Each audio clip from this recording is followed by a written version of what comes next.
Hi കൂട്ടുകാരെ, എല്ലാവർക്കും ജാനീസ് കിച്ചണിലേക്ക് സ്വാഗതം. ഇന്നത്തെ വീഡിയോ നേന്ത്രപ്പഴം മരിപ്പൊടിയും കൊണ്ടുള്ളൊരു റെസിപ്പിയാണ്. നല്ല അടിപൊളിയായിട്ടുള്ളൊരു കിണ്ണത്തപ്പാണ് തയ്യാറാക്കി എടുത്തിട്ടുള്ളത്. അതിനു മുമ്പേ സബ്സ്ക്രൈബ് ചെയ്യാതെ ആരെങ്കിലും കാണുന്ന കൂട്ടുകാരുണ്ടെങ്കിൽ ഒന്ന് സബ്സ്ക്രൈബ് ചെയ്ത് എൻ്റെ ചാനലൊന്ന് സപ്പോർട്ട് ചെയ്യാൻ മറക്കരുത്. ഇനി നമുക്ക് വീഡിയോയിലേക്ക് പോകാം.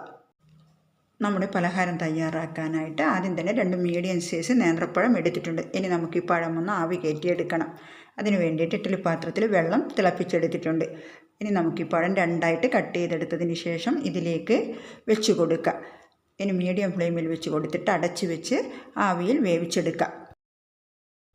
നമ്മളിത് ആവിയിൽ വേവിക്കാൻ വെച്ച് കൊടുത്തിട്ട് ഒരു 5 മിനിറ്റ് കഴിഞ്ഞിട്ടുണ്ട്.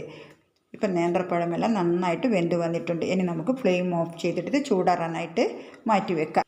ചൂടാറിയതിന് ശേഷം അതിൻ്റെ തൊലിയൊക്കെ മാറ്റിയിട്ട് ഇതുപോലെ കട്ട് ചെയ്തെടുത്തിട്ടുണ്ട്. ഇനി നമുക്കിതൊരു മിക്സിയുടെ ജാറിലേക്ക് ഇട്ട് കൊടുക്കാം. ഇനി നമുക്ക് 4 ഏലക്കയുടെ കുരു ചേർക്കാം. ഏലക്കപ്പൊടിയാണെങ്കിൽ ഒരു 1/4 ടീസ്പൂൺ മതിയാകും. പിന്നെ നമ്മളിതിലേക്ക് ചേർക്കുന്നത് പശുവിൻ പാലാണ്. 250 ml കപ്പിന് 1 കപ്പ് പാൽ ചേർത്ത് കൊടുക്കുക. പശുവിൻ പാലിന് പകരം നിങ്ങൾക്ക് തേങ്ങാപ്പാലിനും ചെയ്തിട്ടെടുക്കുക. കുറച്ചുകൂടി ടേസ്റ്റ് കിട്ടുന്നത് തേങ്ങാപ്പാലിൽ റെഡിയാക്കി എടുക്കുമ്പോഴാണ്. ഇനി ഇത് നല്ല ഫൈനായിട്ടൊന്ന് അരച്ചെടുക്കുക. പഴം കട്ടകളൊന്നുമില്ലാതെ നല്ല പേസ്റ്റായിട്ട് അരച്ചെടുത്തിട്ടുണ്ട്. ഇനി ഇതിലേക്ക് ചേർക്കുന്നത് അരിപ്പൊടിയാണ്. വറുത്ത അരിപ്പൊടിയാണ് എടുത്തിട്ടുള്ളത്. നമ്മൾ ഇടിയപ്പം പത്തിരിക്കൊക്കെ എടുക്കുന്ന ഒട്ടും തരിയൊന്നും ഇല്ലാത്ത വറുത്ത പച്ചരിപ്പൊടി വേണം എടുക്കാനായിട്ട്. ഇനി ഇതിൽ മധുരത്തിന് വേണ്ടിയിട്ട് ഞാനിപ്പം പഞ്ചസാരയാണ് ചേർക്കുന്നത്. അതും അരക്കപ്പളവിൽ എടുത്തിട്ടുണ്ട്. ഇത് കറക്റ്റ് മധുരമായിരിക്കും. നല്ല മധുരം വേണമെന്നുള്ളവർക്ക് 1/4 കപ്പ് ചേർക്കാം. മധുരം ബാലൻസ് ചെയ്യാൻ വേണ്ടിയിട്ട് ഒരു പിഞ്ച് ഉപ്പ് ചേർക്കാം. ഇനി ഇതിലേക്ക് ഒരു കോഴിമുട്ട പൊട്ടിച്ചത് ചേർത്ത് കൊടുക്കുക. മുട്ട വേണ്ടാത്തവർക്ക് മുട്ട ഒഴിവാക്കിയിട്ടും ഇത് ചെയ്തെടുക്കാം. ഇനി ഇതിലേക്ക് 1 കപ്പ് പാൽ കൂടി ഒഴിച്ചു കൊടുക്കുക. ഇനി ഇതെല്ലാം കൂടിയിട്ട് 1 സ്പൂൺ വെച്ചിട്ട് മിക്സ് ചെയ്യുക. അരിപ്പൊടി അവിടെ ഇവിടെയൊക്കെ കിടക്കും. അതുകൊണ്ട് ജസ്റ്റ് ഒന്ന് മിക്സ് ചെയ്തിട്ട് എല്ലാം കൂടി ഒന്ന് അടിച്ചെടുത്താൽ മതി. ഇതിപ്പോൾ എല്ലാം കൂടി ഒന്ന് അടിച്ചെടുത്തിട്ടുണ്ട്. ഇനി നമുക്കിതൊന്ന് അരിച്ചെടുക്കാം. ഇതിലെന്തെങ്കിലും തരികളൊക്കെ ഉണ്ടെങ്കിൽ അതൊന്ന് പോയി കിട്ടാൻ വേണ്ടിയിട്ട് അരിപ്പയിലൂടെ ഒഴിച്ച് അരിച്ചെടുക്കാം. ഇതിപ്പം കുറച്ച് കട്ടിക്കാണ് ഇരിക്കുന്നത്.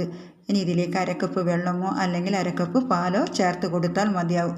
നിങ്ങൾ അടിച്ച് നോക്കിയിട്ട് ഇതുപോലെ കട്ടിയാണെന്നുണ്ടെങ്കിൽ മാത്രം പാലൊഴിച്ച് കൊടുത്താൽ മതി. നമ്മളെടുത്ത ബാറ്റർ കുറച്ച് ലൂസായിട്ട് വേണം ഇരിക്കാൻ. ഒരുപാടങ്ങ് കട്ടിയായിട്ട് ഇരിക്കാൻ പാടില്ല. ഇനി ഇതിലേക്ക് 1/2 കപ്പ് പാൽ കൂടി ചേർത്ത് കൊടുത്തിട്ട് ഇത് നന്നായിട്ടൊന്ന് മിക്സ് ചെയ്തെടുക്കുക. ഞാനിപ്പോൾ ഇതിലേക്ക് 2.5 കപ്പ് പശുവിൻ പാലാണ് ചേർത്ത് കൊടുത്തിട്ടുള്ളത്.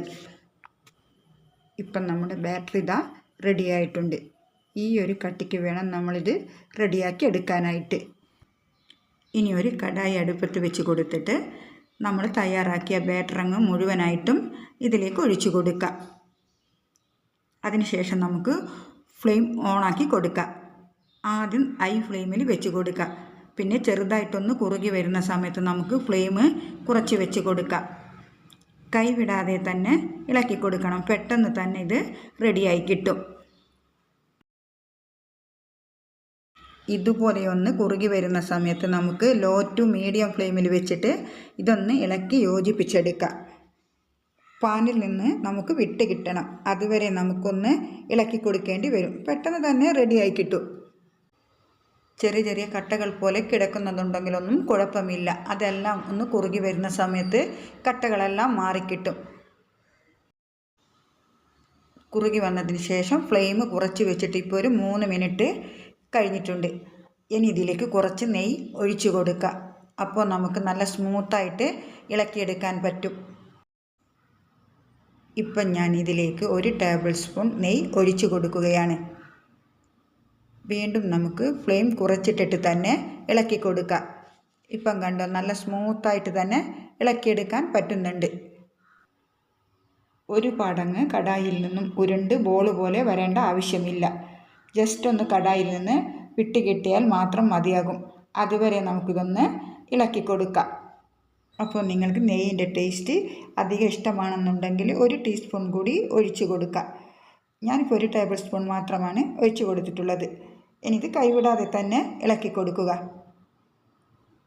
ഇപ്പോൾ ഇത് ഒന്നുകൂടി കുറുകി വന്നിട്ടുണ്ട്. ഈ സമയത്ത് നമുക്ക് വേണമെങ്കിൽ 1 ടീസ്പൂൺ കൂടി നെയ്യ് ഒഴിച്ചു കൊടുക്കാം. ഇപ്പം കണ്ടില്ലേ, കടായിൽ നിന്നൊക്കെ വിട്ടുവരുന്ന പരുവത്തിലായിട്ടുണ്ട്. ഈ ഒരു രീതിയിലാണ് നമുക്ക് വേണ്ടത്. അല്ലാതെ ബോൾ പോലെ ഉരുണ്ട് കട്ടിയായിട്ട് വരേണ്ട ആവശ്യമില്ല. ഇതുപോലെ കടായിൽ നിന്ന് വിട്ട് കിട്ടണം. ഇത്രയും മതി. ഇതിപ്പം കറക്റ്റ് പാകത്തിന് ആയിട്ടുണ്ട്. ഇനി നമുക്ക് ഫ്ലെയിം ഓഫ് ചെയ്യാം.